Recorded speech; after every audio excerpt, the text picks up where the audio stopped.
15장 22절입니다. 사무엘상 15장 22절입니다. 사무엘이 이르되 여호와께서 번제와 다른 제사를 그의 목소리를 청종하는 것을 좋아하심같이 좋아하시겠나이까. 순종이 제사보다 낫고 듣는 것이 수양의 기름보다 나으니. 아멘.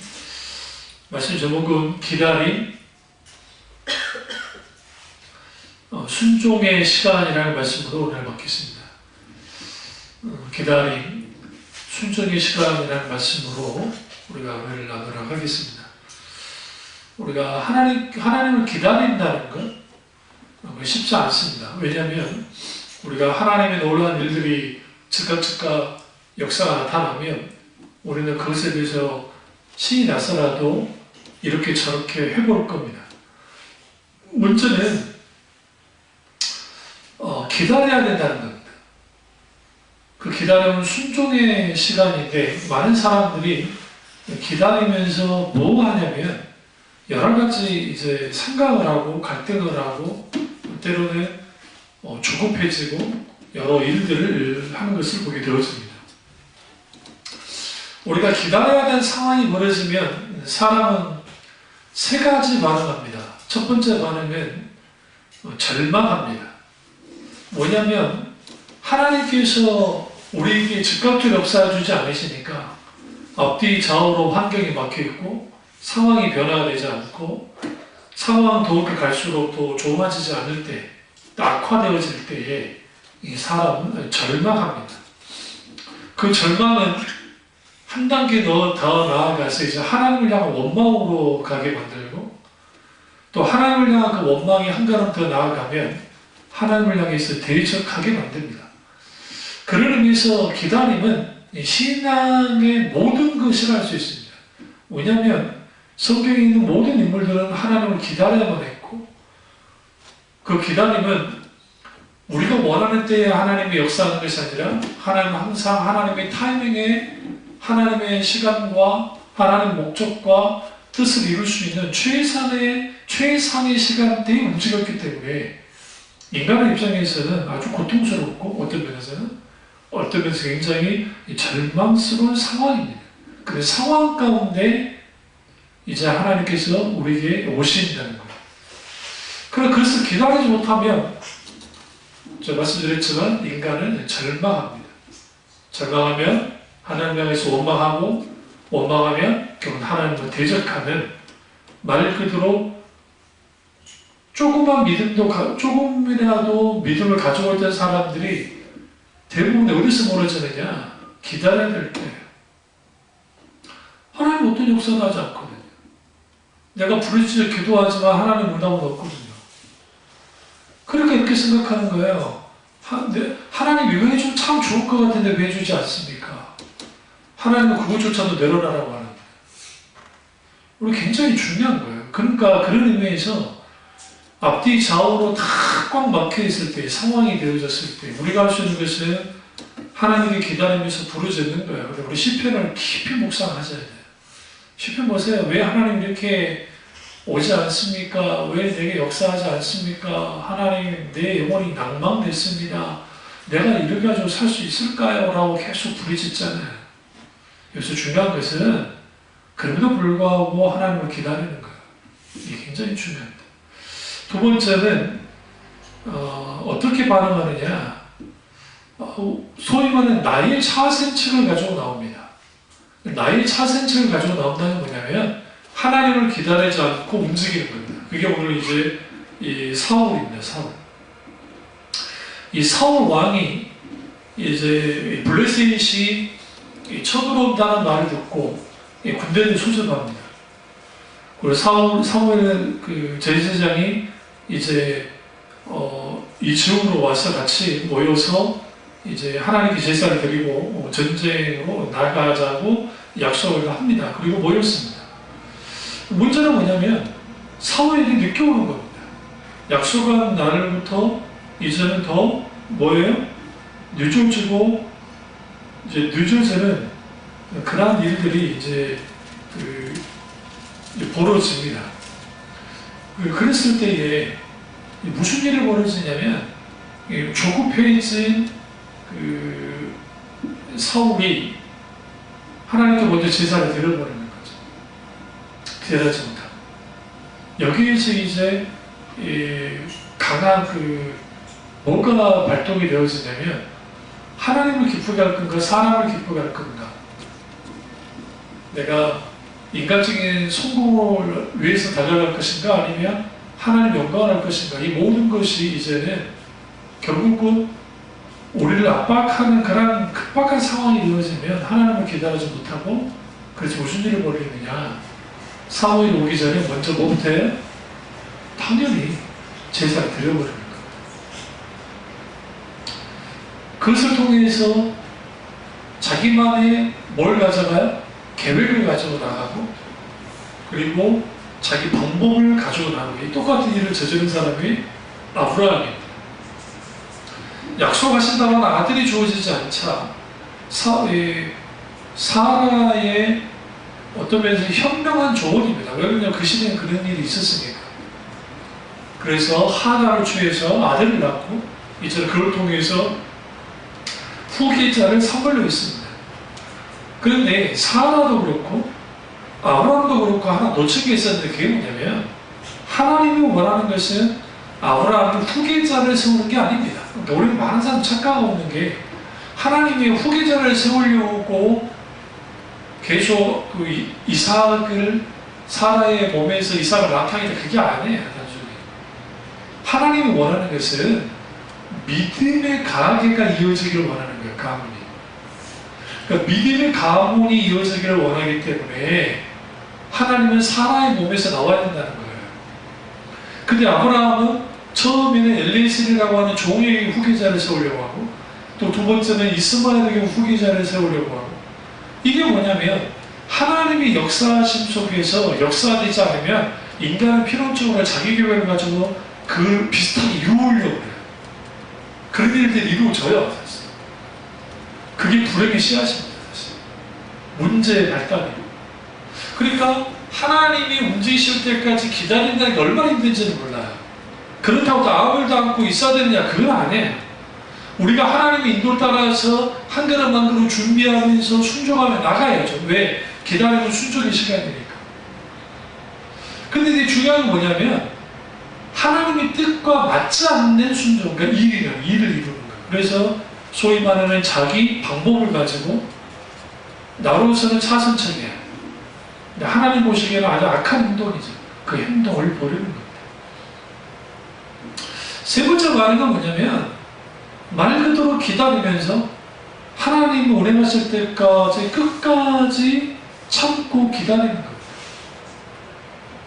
놀라운 것은 그 참고 기다림이 뭐와 연결이 되냐면 하나님이 타이밍과 연결이 돼요. 그러니까 일반 로봇가 하나님의 놀라운 대부흥을 할 때 약 15년 이상의 기간이 필요했는데 기도 충분히 17년인가 15년인가 그때 모리아 교회에서 무슨 열댓명 모여가지고 기도회 할 때에 그것도 논문대 광문대 그게 잘 명상도 아니고 그때 하나님 부흥이 임할 거라 생각조도 안 했어요. 하나님이 한번 물꼬를 트니까 완전히 뒤엎었습니다. 다시 말하면 이런 말을 하잖아요. 전라도 외도도 목사님의 부흥 때도 마찬가지고 하나님의 부흥의 역사가 나타나면 한 세대가 이루어야 될 일을 불과 1년도 안 돼서 하나님 다 이루어버려요. 이게 정말 중요한 거예요. 그런 의미에서 우리는 기다림의 길이가 굉장히 중요해요. 길어지니까 힘들잖아요. 그런데 하나님 편에서는 그 기다림을 어떤 것으로 주님이 이걸 딱 보시냐면 첫 번째 나를 다루시는 시간이고 두 번째는 하나님을 많은 법을 메테리 주석가 목사님 말했던 것처럼 하나님을 경험하고 하나님을 알아가고 하나님과 함께하는 시간으로서의 기다림이래요. 그게 기다리는 시간이에요. 그러니까 우리 이렇게 생각해요. 하나님이 운행하시고 역사하셔야 돼. 근데 그 기다림의 시간은 그냥 넉넉고 기다리는 것 같은데 그게 아니고 그 시간은 하나님과 동행하고 함께하고 하나님을 알아가는 아주 중요한 시간이에요. 하나님 그걸 소중히 여겨요. 그러니까 다윗도 왕이 되기까지 17년 이상이 걸렸어요. 크게는 21년까지. 그리고 많은 경우에 모세도 40년이라고 하는 기다림의 시간이 필요했다고요. 그럼 왜 하나님은 40년 동안 기다리게 만드는가? 그것은 그 40년이라는 그 기다림의 시간 속에서 여러 걸 겪어요. 인간은 거기에 절망하고 좌절하고 다 무너져요. 이제는 끝났다고 생각할 때에 그때 하나님이 등장하셔서 이 모든 것을 뒤엎는데 어떻게 뒤엎으세요? 일순간 뒤엎어버리잖아요. 생각해보세요. 모세가 민족 투사로서 자기 민족을 해방시키려고 소위 말하는 독립운동을 했다고 가정합시다. 만약에. 그러면 그 독립운동하면 뭐 맞바로 풀어줍니까? 그가 40살 때 그 일을 했어도 40년이 지났어도 그 일을 못 이루어줄 수도 있어요. 그런데 하나님이 80세가 됐을 때에 그 기다림의 시간 속에 그가 다 무너졌고 깨부셔졌고 그 오만함과 교만함이 다 깨진 다음에 그가 어떻게 하죠? 하나님의 명령을 따라서 이집트 땅으로 들어갔을 때에 1년도 안 돼서 구출을 했어요. 1년도 안 돼서 구출이 됐더라고요. 이건 있을 수 없는 일들 하나님 이루어 거예요. 그러니까 우리는 이거죠. 우리 앞에 있는 당면한 현실들, 상황들, 그리고 어떤 환경, 이게 사람의 장벽이든 아니면 그 환경의 장벽이든 기타 등등의 장벽이 둘러싸여 있잖아요. 그러면 거기서 우리는 압박감을 당해요. 근데 이건 누구든지 다 실수도 하고 거기에서 넘어지기도 하고 일어나기도 하는 일련의 과정을 겪는 거예요. 그 시간이 굉장히 중요해요. 그 시간은 어떤 시간이냐? 순전히 시간이에요. 제가 이걸 그 시리즈로 갈 텐데요. 이 설교가 처음에 오늘은 순전히 시간이고 기다림은, 후에는 기다림은 믿음의 시간이고 기다림은 마지막 이제 다룰 게 하나님의 시간이에요. 기다림이. 우리는 생각할 때 기다림이라는 게 나의 시간 같잖아요. 내가 기다리고 있으니까. 근데 역설적으로 생각할 때 그럼 왜 하나님이 계속 내게 기다리게 만들까? 아직 때가 되지 않았고 첫 번째, 두 번째 내가 준비가 안 된 거예요.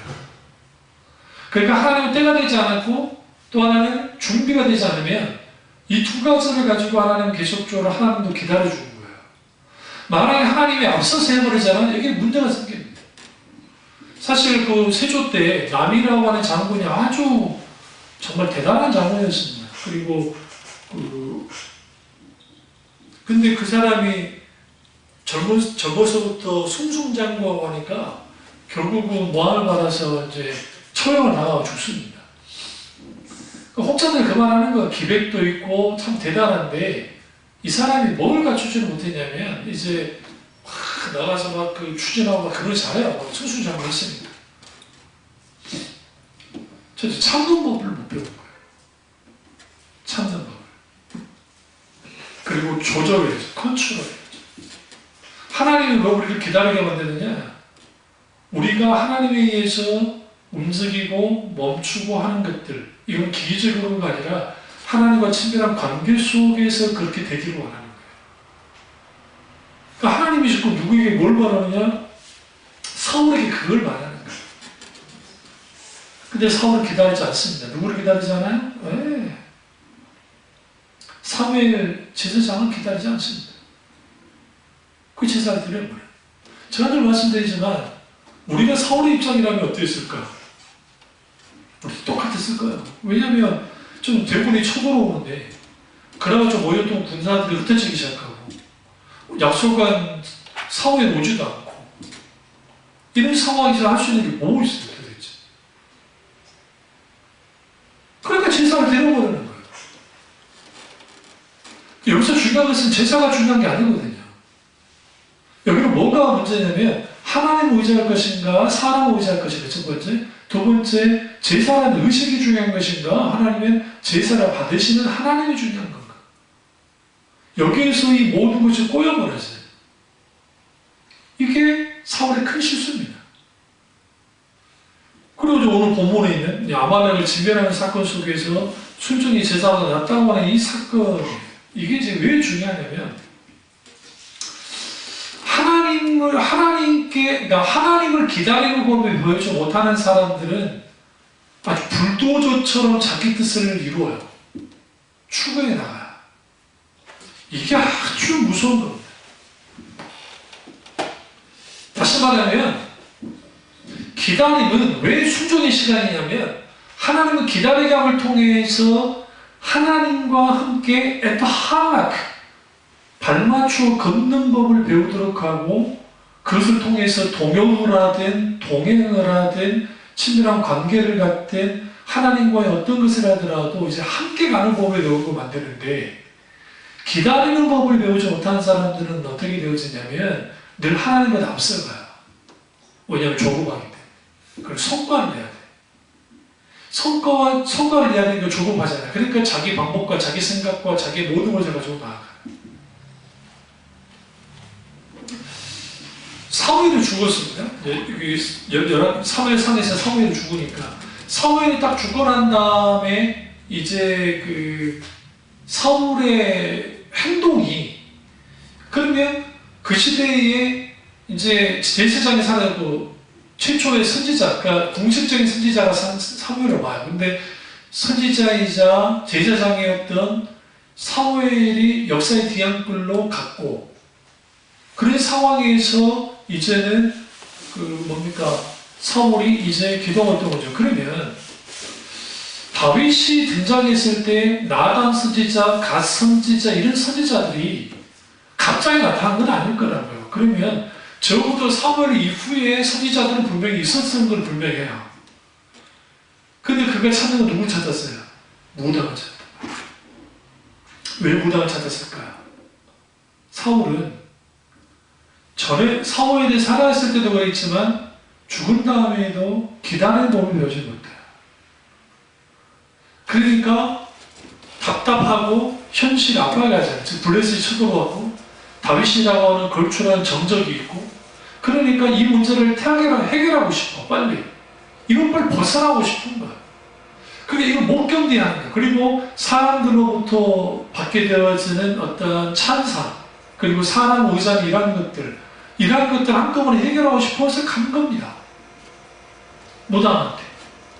근데 구약 율법에 무슨 일이에요? 무당을 다 죽여라 했다고요. 지금 무당을 살려둔 것부터가 문제이고 심지어는 박수 무당에게 뭐해서 접신하는 일까지도 서슴지 했던 사람이에요. 다시 말하면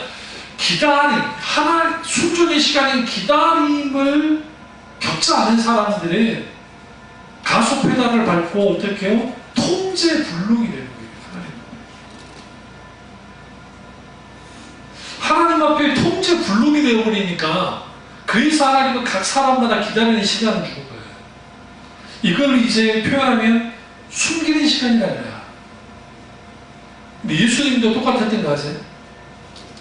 예수님이 성경에 등장하는 거 보세요. 예수님이 태어나시고 유대 땅 베들레헴에 태어나실 때 한번 성경이 등장하고 8일 만에 할례를 받고 예루살렘에서 이제 시몬과 안나를 만나서 한번 등장하고 그리고 난 다음에 도피하시죠. 이집트 도피하고 나사렛으로 돌아오세요.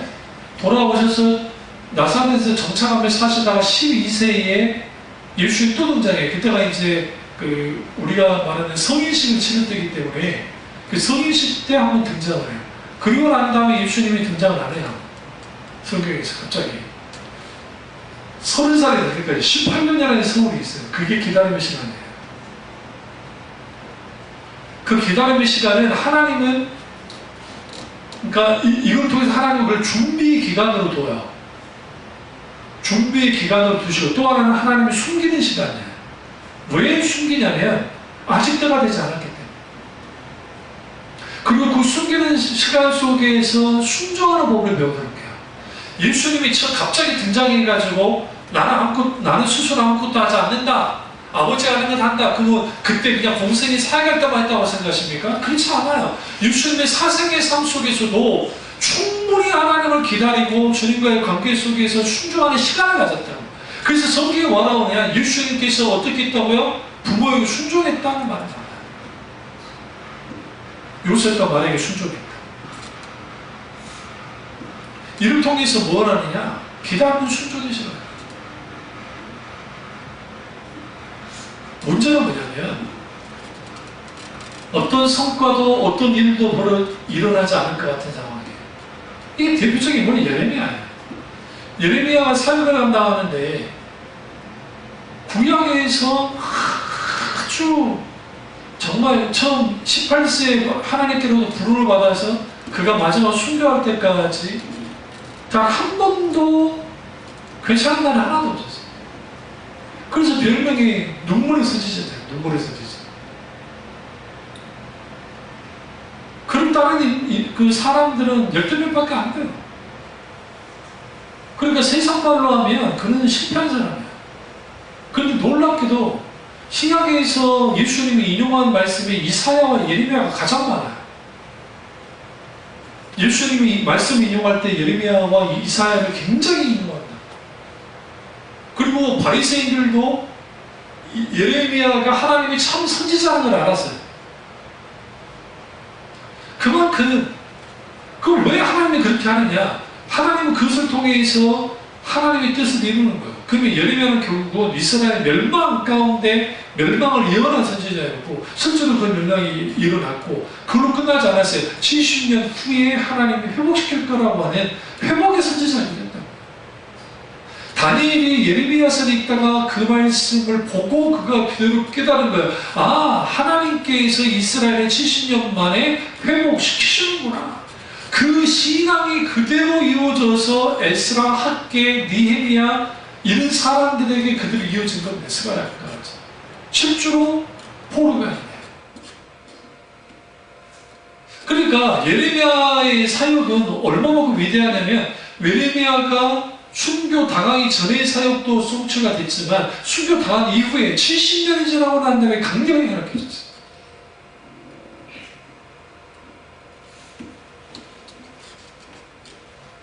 이게 하나님의 기다림이라는 거예요. 그러니까 기다림의 시간은 우리에게는 고통의 시간일 수도 있고 힘든 시간일 수 있고 역경의 시간일 수 있고 아픔의 시간일 수 있지만 반대로 말하면 하나님이 나를 다루는 시간이기도 하지만 동시에 나와 함께하는 시간이기도 해요. 그 시간을 다윗이 겪었다. 제가 CTS인가 어딘가 선지순례 하면서 아둘람굴, 그러니까 엔게디 광야에 있는 아둘람굴과 관련된 이제 선지를 동영상을 본 적이 있는데요. 그걸 쭉 보는데 다윗이 막 사울을 피해 다녔을 때 우리 이렇게 생각해요. 막 죽고 살고 문제니까 막 눈을 바둥바둥하면서 막 했을 거라 생각하잖아요. 그런데 역설적이게도 그때 목사님이 이제 전문 목사님 그 말씀하시는 거예요.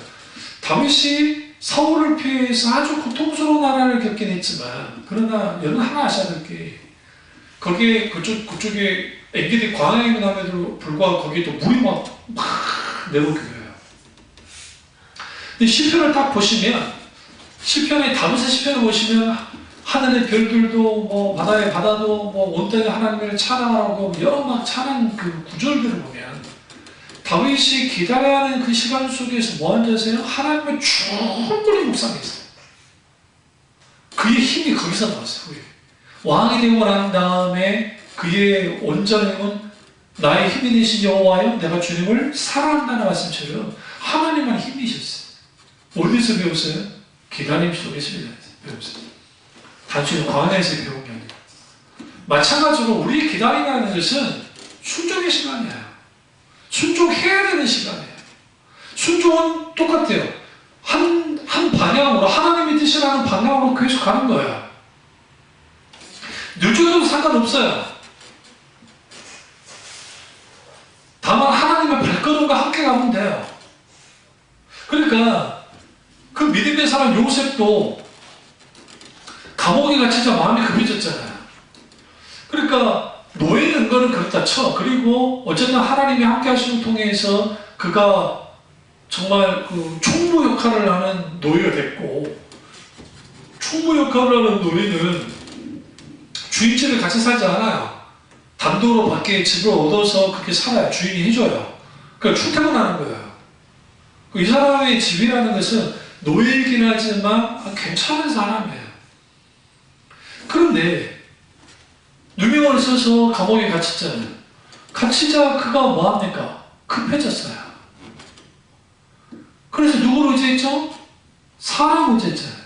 사람 의지하니까 하나님은 3년이라는 세월을 더 기다리게 만들어요. 이게 아주 놀라워요. 술 맡은 가는자가 또 맡은 가는자 속에서 술 맡은 가는자의 기억에서 잊었다 해서 성경에 누가 있게 있어요? 하나님이 있게 만들어요. 3년이 지나고 난 다음에 이제는 그 바울에게 꿈을 꾸게 하시는 하나님이시고, 그리고 그 꿈을 해석할 수 있는 사람을 생각나게 하신 분도 하나님이셨고, 왜 하나님 이렇게까지 기다리게 만들까? 하나님만을 의지하고 하나님만을 바라보도록 하기 위해서. 그리고 더 중요한 것은 이 모든 것은 하나님이 하신다. 왜 많은 목사님들이 교회가 좀 커지고 뭔가 성과를 이루며 교만해지냐면, 사실상 하나님과의 관계 속에서 그 기다림 속에서 충분히 만져지면 교만해질 때 하나도 교만해지지 않아요. 다윗도 교만해질 뻔했잖아요. 군대를 막 의지하고 그러다가 하나님 앞에 매를 맞고. 그러니까 그렇게 기다렸던 사람도 그렇게 되잖아요. 그런 의미에서 우리는 기다리면 순종의 시간입니다. 그럼 오늘 이 본문에서 우리는 뭘 봐야 되냐면, 이제 또 보세요. 22절에 여호와께서 번제와 다른 제사를 그의 목소리를 충족하는 것을 좋아하심 같이 좋아하시겠나이까? 이 말은 무슨 말이냐면, 하나님의 목소리 충족한다는 말은 이제는 듣고 주님의 음성을 듣고 순종한다는 거예요. 그러면 번제와 다른 제사, 이걸 이렇게 이해하셔야 돼요. 아주 화려하고 대단한 제사를 한다고 해서 하나님의 음성을 듣고, 그러니까 순종하는 것보다 더 좋아하시겠냐는 거예요. 그러니까 순종이 뭐보다 낫고 제사보다 낫고 듣는 것이 수양의 기름보다 낫다. 여기 듣는다는 거예요. 이것도 똑같은 말이에요.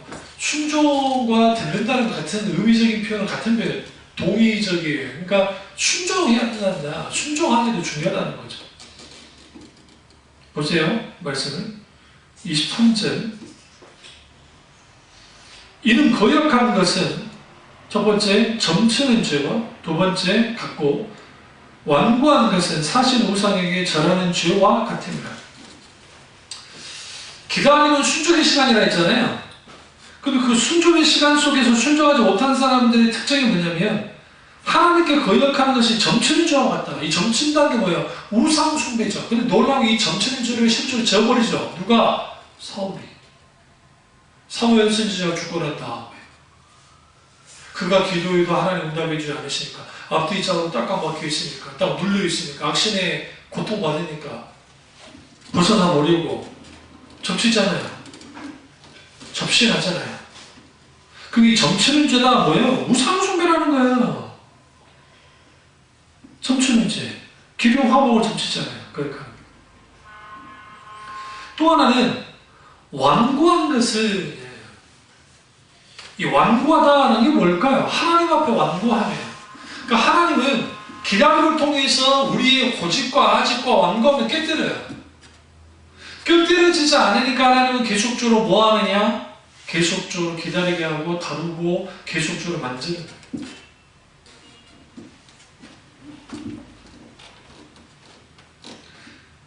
근데 여기서 중요한 거는 참 무서운 말씀 하시는 게, 사신 우상에게 절하는 죄와 같다.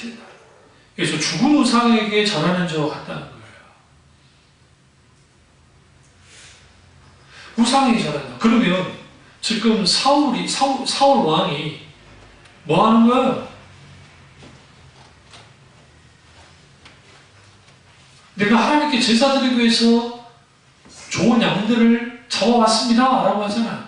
그의 뻔뻔한 변명 보세요. 20절 보시면 사울이 사무엘에게 이르되 나는 실로 여호와의 목소리를 청종하여 여호와께서 보내신 길로 가서 아말렉 아가를 끌고 왔고 아말렉 사람을 진멸하였으나 다만,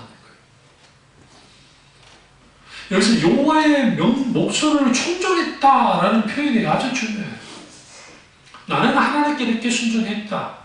나는 99% 했다. 다만 1%는 하지 않았는데, 그것은 하나님께 제사하려고 양과 소를 끌고 온 겁니다. 그리고 아가게라 왕도 끌고 왔습니다. 이게 뭐냐면 하나님께 기다림의 시간 속에서 온전한 순종을 배우지 못하는 사람들의 행동이에요. 순종의 기준이라는 것은 내가 기준이 아니야. 하나님의 뜻이 기준이지. 내 뜻이 기준이 아니라고요. 근데 대부분이 많은 순종할 때 하나님의 내 뜻이 곧 하나님의 뜻이라고 장난질을 해요. 그렇게. 그런 식으로. 그러니까 내가 하나님의 뜻이라고 여기면 하나님의 뜻이 되는 거예요. 자기 마음대로. 그것에 대해서 사무엘 선지자가 하나님이 그러니까 제사와 단장 하나님이 총종한다 할 때는 총종하는 걸 원하시는데 순종하지 않고 하나님 명령을 듣지도 않는 말씀을 듣지도 않는 그걸 하나님 원하겠냐는 거예요. 도대체 이게 뭐와 연결이 되냐면요. 23절 다시 보세요. 가운데 다 보시면 왕이 여호와의 말씀을 버렸으므로 이게 중요해요. 그 23절에서 이 말씀하니 여호와의 말씀을 버렸다라는 게 이게 왜 굉장히 무서운 말이냐면 기다림은 순종의 시간인데 충분히 기다림 속에서 순종을 배우지 못하면 필요적으로 우리는 말씀을 버리게 돼 있어요. 어떻게 버려요? 내 고집과 내 아집을 내세우면서 내 뜻을 내세우면서. 그러니까 이 세상의 가장 큰 문제는 뭐냐면 적당히 말씀으로 장난질을 하는 거예요. 그러니까 같은 성경을 보는데 이단이 아님에도 불구하고 적당히 성경 해석을 해서 그런 것처럼 해버리는 거예요. 왜곡되기 위해서. 다시 말하면 하나님의 말씀을 내게 유리한 쪽으로 다 해석해버리는 거예요. 이게 주로 사울의 모습 속에서 드러나죠. 그럼 여기서 참 웃긴 변명을 합니다. 24절 보세요. 사울이 사무엘에게 이르되 드디어 말하면 내가 범죄하였나이다. 여기까지는 좋아요. 내가 범죄했습니다. 근데 범죄 이유에 대해서 말합니다. 내가 여호와의 명령과 당신의 말씀을 거역한 것은 어긴 것은 내가 백성을 두려워하여 그들의 말을 청종하였으니. 그 백성을 두려워했다. 그리고 백성의 말을 청종했다 말은 무슨 말이냐 이거죠. 하나님의 말씀대로 하나님의 말씀에 청종해서 아말렉과의 싸움에 나갔고 대승을 이뤘어요. 하나님의 도심 속에서. 근데 이제 주위에 있는 장군들이나 또 자기 옆에 있는 측근이나 사람들 하는 말이 일단 왕 잡읍시다. 뭐 다 죽일 필요 있습니까? 그리고 공개적으로 정말 이제 당신이 진정 영웅이 될 수 있으니까 그렇게 하고. 그리고 지금 뭐 우양이 소와 양이 뭐가 이렇게 저희가 있겠습니까? 다른 거 다 죽이더라도 쓸만한 것 같은 가져갑시다. 그리고 나눠주면 사람들이 좋아할 겁니다. 정말 진정한 승리자가 될 겁니다. 하지 않았겠어요? 두려워했다는 거죠. 여기서 하나님은 왜 기다리게 만드느냐? 기다림의 시간 속에서 사람을 두려워하고 사람의 평가를 중요시키는 것을 깨뜨리는 거예요. 다윗 보세요. 다윗이 17년 동안 기다리고 운동하고 도망자로서의 삶을 살 때 그 옆에 있던 사람들 어떤 사람들이에요? 460명 정도 되는 사람들이 네? 도망자, 우리로 말하면 깡패, 못 배운 것들, 막 여기저기 떠도는 것들, 그것들이 지금 다윗 옆에 붙어가지고 있었다. 그걸 보세요. 얼마나 사람에게 취했겠어요, 다윗이. 다윗의 출신 자체가 목동이에요. 그리고 목동으로 있다가 골리앗 죽이고 난 다음에 하루아침에 스타가 된 사람이에요. 그 왕의 부마예요. 어쨌든 그 장인이 죽이려 했지만 근데 옆에 붙어있는 인간들이 누구예요? 다윗이 의지할 만한 사람이 없는 거예요. 아무도. 하나님은 그런 인간 속에 넣음을 통해서 하나님 어떻게 만드느냐? 그를 갖다가 완전히 어떻게 만들어요? 일종의 훈련을 시키시고 그가 아는 거죠. 사람은 의지의 대상이 아니고 사람은 사랑해야 될 대상이라는 거야. 그래서 성경에 다윗 사람 의지하는 적이 단 한 번도 없어요. 성경 잘 써보세요. 절대로 의지하지 않아요. 그렇다고 사람 의심했느냐? 그런 사람도 아니에요. 사울은 기다림의 시간 속에서 순종을 배운 적이 없기 때문에 사람을 두려워하고 사람의 평가를 중요시 여기는 것들로부터 훈련되지 않은 거예요. 그러게 여기서 무너지는 거예요. 그러면서 25절에 청하오니 지금 내 죄를 사하고 나와 함께 돌아가서 나로 하여금 여호와께 경배하게 하소서. 이게 얼마나 오만한 행동이냐면요, 지금 내 죄를 사해 주라는 거예요. 뻔뻔스럽지 않아요? 지금 제사장에게 내 죄 사해 주라. 지금 자기가 뭐예요? 왕이잖아요. 권력을 갖고 있잖아요. 자기 한마디 말이면 사무엘을 왕이나 사무엘 제사장이 할지라도 죽일 수 있어요. 그런 권력을 갖고 있다. 물론 이스라엘 백성들이 사무엘을 죽이려 할 수는 없었을 겁니다. 왜? 대제사장이었기 때문에 쉽지 않았겠죠. 그러나 성경에 보시면 사울이 무슨 죄를 저질렀어요? 제사장들을 죽였더니 뭐래?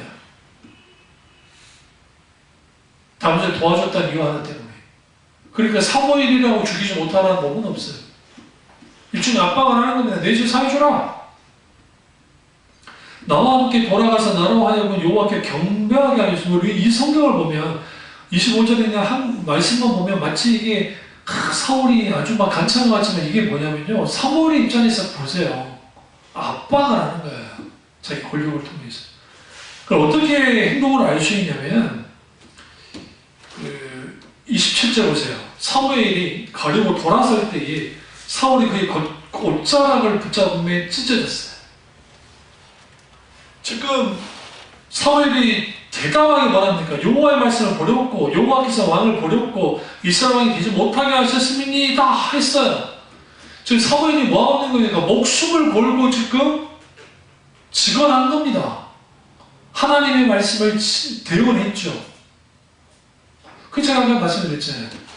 기다림의 시간 속에서 순종을 배우지 못하면 기다림에서 무너진 사람들은 절망하게 되고, 절망하면 하나님을 대적하게 되고, 대적하게 되면 결국은 뭐예요? 이제는 하나님을, 그러니까 하나님을 향해서도 대적하고 하나님을 공격하고 내가 원하는 대로 끌어가려고 해요. 이게 문제죠. 이런 문제가 왔습니다. 근데 문제는 누구의 옷을 찢으느냐? 제사장의 겉옷을 찢었다는 게 굉장히 중요해요. 우리 이 겉옷을 찢었다는데 별로 크게 생각지 않는데 우리가 일반 옷을 찢는 게 아니에요. 제사장의 옷은 완전 달라요. 이 옷을 찢으면 안 돼요. 찢을 수 있는 사람은 제사장 본인 자신이에요. 언제? 하나님께 회개할 때. 옷을 찢고 죄를 뒤집어 쓰고 하는 거죠. 그러니까 이제 여기서 아까 제가 하나 말하는 게 25절에 지금 내 죄를 사해달라 하잖아요. 지금 압박했잖아요. 그러니까 사무엘이 28절에 사무엘이 그 이르되 여호와께서 오늘 이스라엘 나라를 왕에게서 떼어 마음보다 나은 왕의 유대에게 주셨나이다. 무슨 일을 그랬어요? 죄 용서를 받기보다도 오히려 나라를 빼앗겠다는 거죠. 이렇게 하기도 수십 년 동안 왕위를 이어가요. 수십 년 동안. 그러니까 그래서 이제 3, 4절 보시면 쭉 보시면 이제 다윗에게 기름을 붓는 일들이 16장에 쭉 나오는 거예요. 하나님의 행동이 빨라져요. 그래서 하나님은 누구를 준비시키느냐? 다윗이라고 하는 인물을 준비시킵니다. 이 사건을 중심으로 해서 사울이 이제 막 갑니다.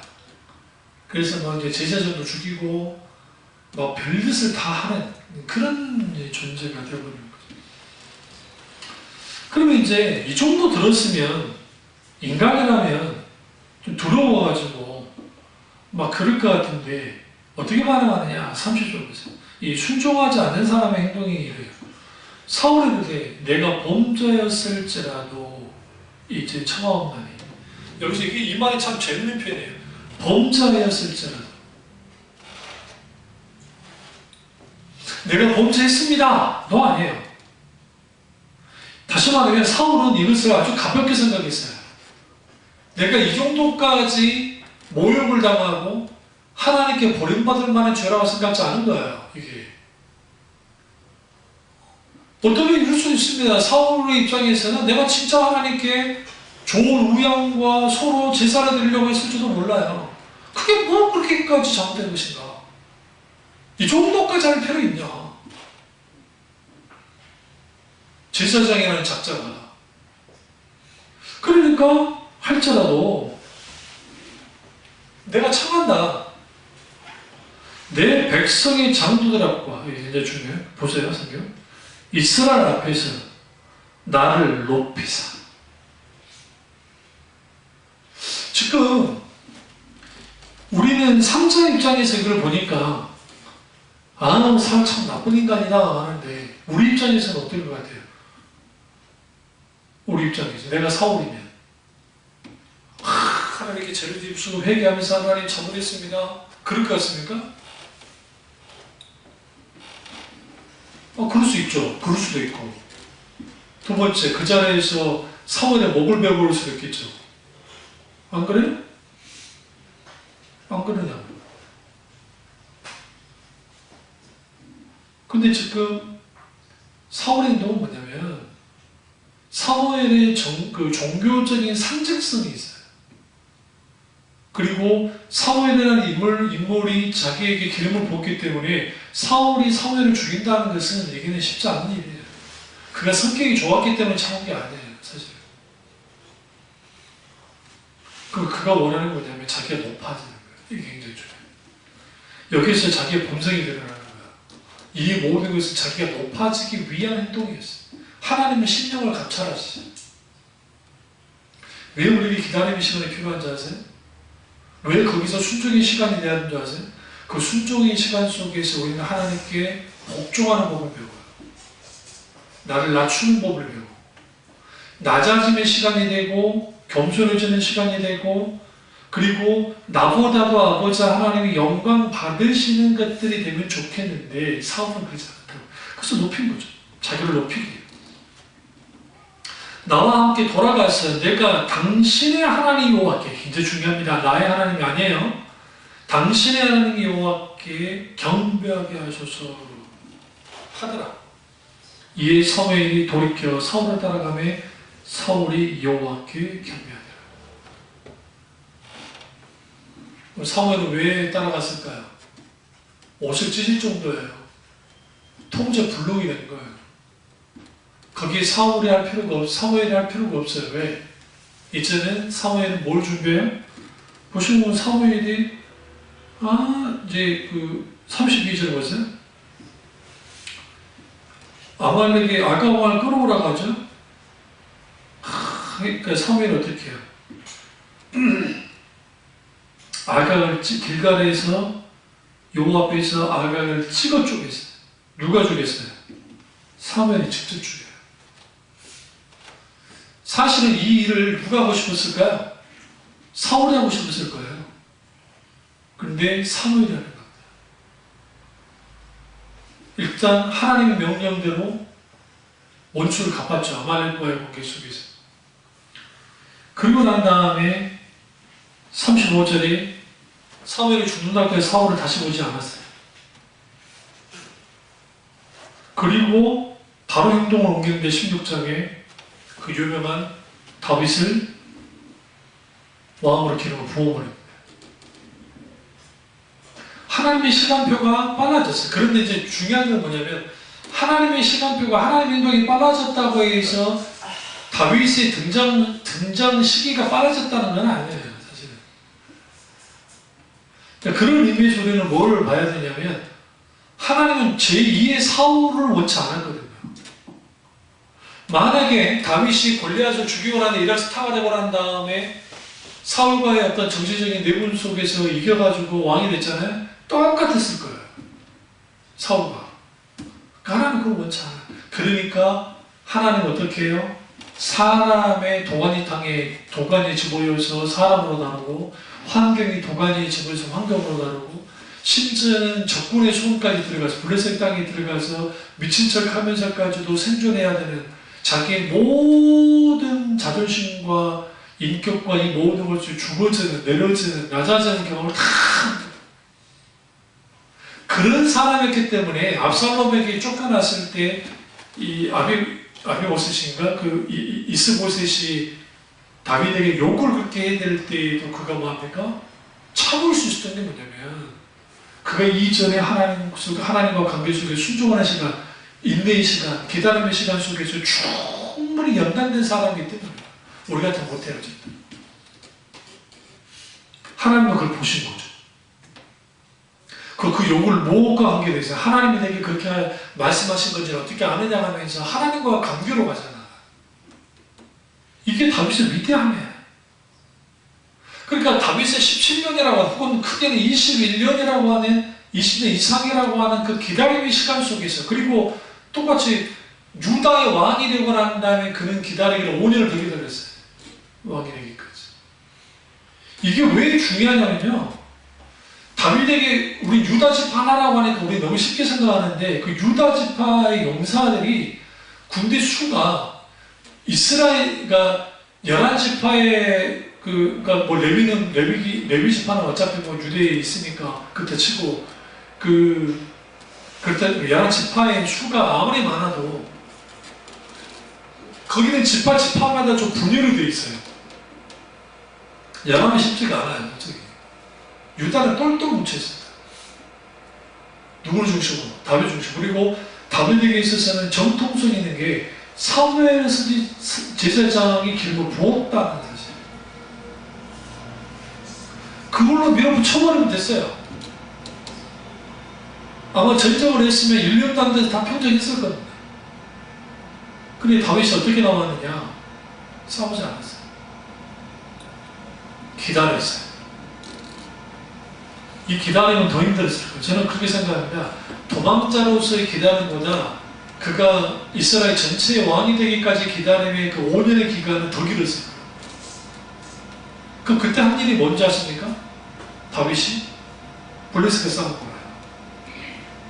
그러니까 아이러니하게도 다윗이 유다의 왕이 되고 난 다음에 블레셋과 싸워서 블레셋의 힘을 약화시켰어요. 그리고 이방 민족들이 어떤 공격을 해놓으면 누가 나가서? 다윗이 나가서 다윗의 군대에 가서 이렇게 부신 거예요.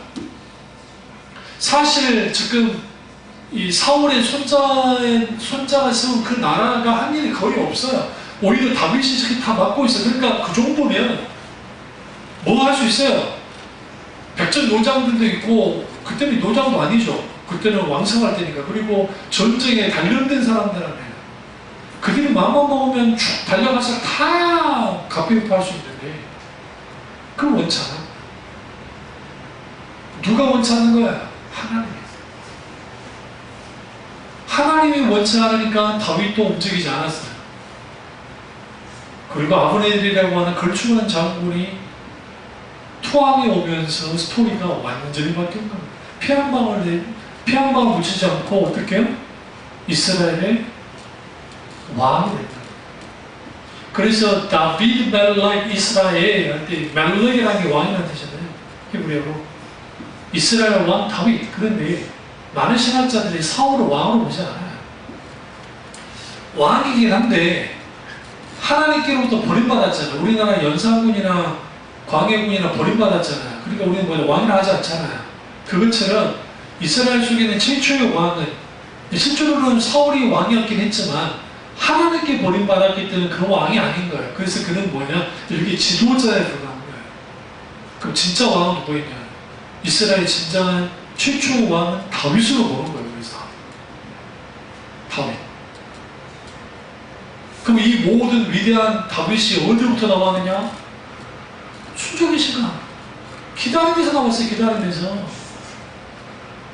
그래서 기다림은요, 나와의 정말 끝없는 싸움이 이루어지고 환경과 상황에 대한 싸움도 일어나지만 또 하나는 하나님과 관계 속에서의 여러 가지가 재설정돼요. 그러니까 내가 이때까지 알지 못했던 하나님, 경험한 하나님, 그런데 우리가 원할 때 내가 생각할 때 이 정도까지는 해주면 좋을 것 같은 하나님이 해주지 않으시거든요.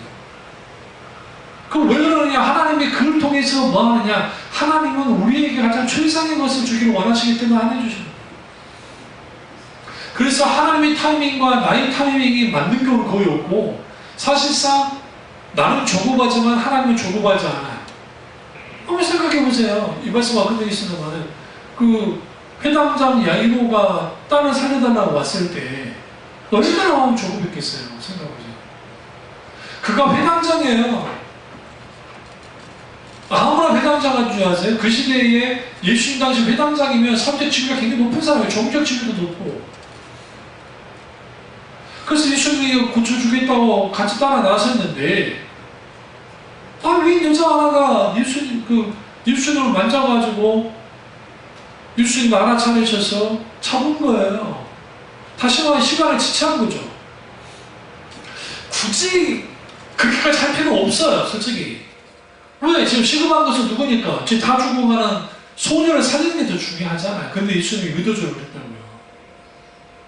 혈병을 앓는 여자와 대화는 우리는 성경이 너무 쉽게 그냥 기록되어 있으니까 금방 끝났겠죠. 그랬을까요? 사실 그렇지는 않아요. 1분 1초도 아까운 시간인데 지금 그러고 있어요. 그리고 대화 나누고 있고 이제 하고 좀 움직이니까 갑자기 야이로의 집에 있는 누가 와요? 종이 와가지고 뭐합니까? 종이 와가지고 한 게 뭐라 그래요? 딸이 죽었다 그러잖아요. 그럼 왜 죽었어? 좀 빨리 갔었으면 괜찮은데. 거기서 하나님 하시는 일들을 보이기 위해서 그런 거예요. 때로는 하나님이 우리에게 왜 이렇게 기다리게 만들까? 이 성경 그냥 보시면 안 돼. 그거 솔직히 저나 여러분에게 정말 필요한 말씀이에요.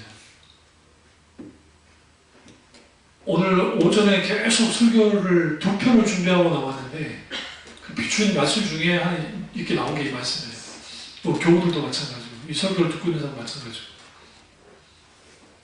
어떤 성과가 없고 하니까 우리는 입으로 너무 쉽게 뱉어버려요. 왜 하나님 내게 이렇게 큰일 역사하지 않죠? 그게 교만이에요.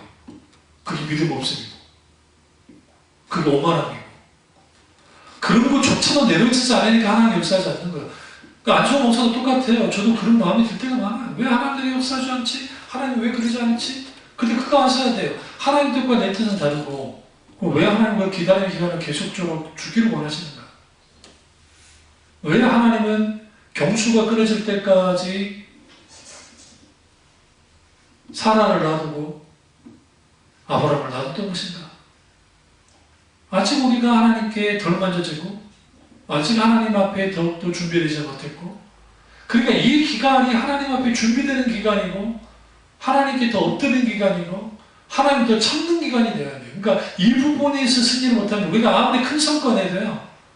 내 주위에도 목사님들 많지만 목사님들은 목회 돈 걱정 없이 하지만 솔직히 이야기 나누다 보면 정말 깝깝할 때가 한두 번이 아니에요. 왜냐하면 사람들을 위해서 이게 지금 목회인지 아니면 정말 하나님을 위한 목회인지 사람을 위한 목회인지 모를 정도로 무너질 정도로 생겼던 바거든요.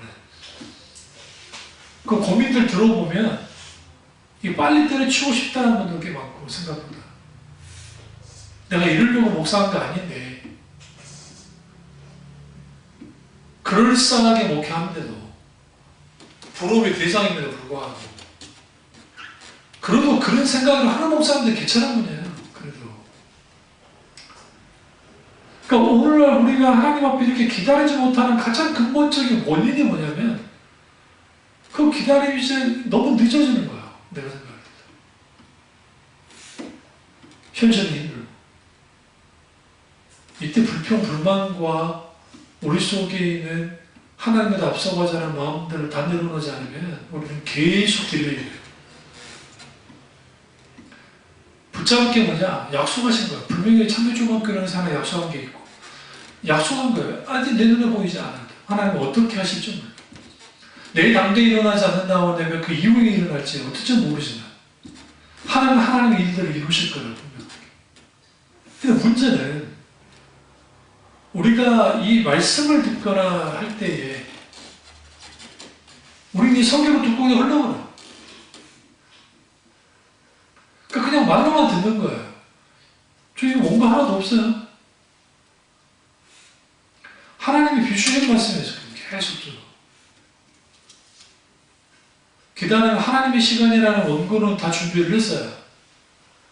오늘 아침에 그 오전에. 또 오는데 하나님께서 감동을 하신 거예요. 기다리고 순종의 시간이다. 그러니까 우리 가운데 이 순종의 시간을 충분히 하지 못하면 우리는 사울같이 될 거예요. 그럼 우리는 사울 너무 쉽게 생각하는데 사울이라는 인물은 우리보다 더 순종 잘했던 사람이에요. 사실. 안 그렇다고요? 아니요. 성경 자세히 보세요. 생각보다 괜찮은 사람이라는 겁니다. 뭐에서 모르신 거냐? 자기 중심, 그러니까 자기 중심성이 있는데 그를 버티고 있는 게 하나님이 아닌 거예요. 저나 여러분이나 안수호 목사가 소위 말하는 교회가 확장이 되고 목회가 잘 되는 거 우리 생활이 잘 되기 위해서 하는 겁니까? 막말로? 돈 걱정 없고 그냥 좀 잘 살아지고 그런 겁니까? 그런 거 없어 솔직히? 있잖아요. 사울이 그랬다고 사울이. 그러니까 이게 굉장히 이게 무서운 거예요. 왜 무서운 거냐면 그래서 소위 말하는 우리가 사울과 같이 성공을 해보지 않았기 때문에 사울은 성공한 사람이에요. 사실은. 사사시대를 어쨌든 혼란을 어쨌든 하나로 만들었던 사람이 사울이고 성경의 사무엘상의 전반 보면 그게 이루었던 업적은 하나님에서 이루어지긴 했지만 엄청난 업적을 이루어요. 그럼 그 속에서 우리는 뭘 봐야 되냐면 하나님 앞에 기다리고 기다리는데 우리 눈은 하나님을 향해야 되고 내가 다뤄지지 않고 만져지지 않는 부분들이 만져져야 돼. 이거 안 되면 설사 소위 말하는 사역이 어떻게 확장이 되고 뭐가 되고 내가 그런 분들 내 아는 목사님들 중에 그런 사람이 있어요. 상황 잘 만나고 환경 잘 만나고 어떻게 돼가지고 그럴싸하게 목회하는 사람이 있다고요. 근데 아나무인이에요. 그러니까 종교적으로는 어떻게 할지 모르는데 아나무인이에요. 그리고 거기에서 뭐가 없냐면 정말 가슴 아팠던 게 뭐였냐면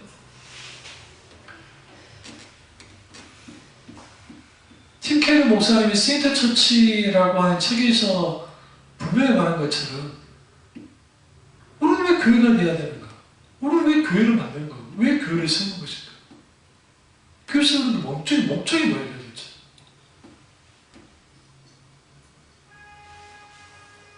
하나님의 본의 방주로서의 교회여야 되잖아요. 근데 너무나 많은 교회가 시대와 버다면서 짝하면서 같이 올라가고 있다. 하나님이 원하는 교회는 그런 교회가 아니에요. 제가 왜 여목사님에 대해 실망을 크게 했었냐면 그분이 지금 추구하고 있는 교회 방향이 그 방향은 옳지 않기 때문에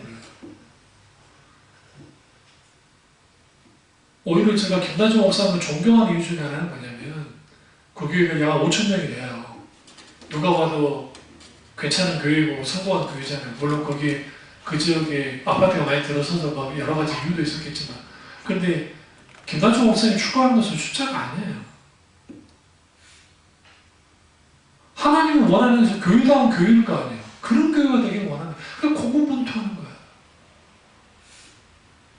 그 속에서 그런 교회가 세워짐을 통해서 한 세대에 진정한 그런 역할을 하는 교회가 되어져야지 그게 아니고 소위 말하는 숫자로서는 엄청나게 많아지고 재정적으로도 괜찮아지고 그러다 보면 이제는 그들이 가지고 있는 소위 말하는 여러 가지 그 매뉴얼들 신앙의 어떤 그 분위기 전통, 기타 여러 가지들 그런 것들을 가지고 일종의 종교로 가는 거예요. 메시지 두 개를 중에 하나를 못했는데 힘들어서 못 했는데 그게 뭐냐면 종교인가 복음인가라고 하는 메시지를 제가 이제 그 설교를 준비를 했는데 지금 이제 타이틀만 잡고 서로만 좀 끄고 나왔는데 복음이 우선인가 종교가 우선인가 종교인가 복음에서 버릴 건 버려야 된다는 거예요. 그러니까 그 시대에 환영받지는 못해요. 이런 교회들이. 그렇다고 해서 그러면 이렇게 숫자 없는 교회로 계속 가야 되는 것이냐? 그렇지는 않아요. 하나님은 하나님의 때 가운데 비주시면 어느 시점에서 하나님은 그걸 통해서 뒤엎게 한다. 다만 중요한 건 뭐냐면 기다림은 곧 순종의 시간이다. 근데 우리가 놓치는 게 있어요. 마음의 순종이에요. 첫 번째. 마음으로서의 순종함이 필요해요. 그래서 지금 마음에 대해서 말하잖아요. 사울은 계속 행동에 대해서 말하고 나는 이 행동함을 통해서 하겠습니다. 아니요. 하나님은 당신이 충종하는 그 충종, 듣고 순종하는 거예요. 마음으로부터의 순종, 그리고 행동으로서의 순종이 함께 나아갈 때에 거기로부터 뭐가 일어나느냐? 실질적인 하나님의 놀라운 일들이 일어나는 거예요. 그래서 안타까운 건 뭐냐면 저도 이제 뭐 늘 항상 하나님의 말씀과도 끼워줄 수는 없고 분명한 것은 뭐냐면 하나님이 이 교회를 향해 세웠던 목적이 있고 그렇다고 우리는 부단히 하나님 앞에 깨어 기도하면서 단순히 이 교회에 부흥시켜 주십시오. 하나님 뭐 그렇게 기도하지 마세요. 제발. 하나님의 부흥을 보내달라고 기도하되 이 모든 과정에서 하나님 하실 일들이 어떤 건지 무엇인지를 비춰달라고 기도하시고 기대감을 가져요.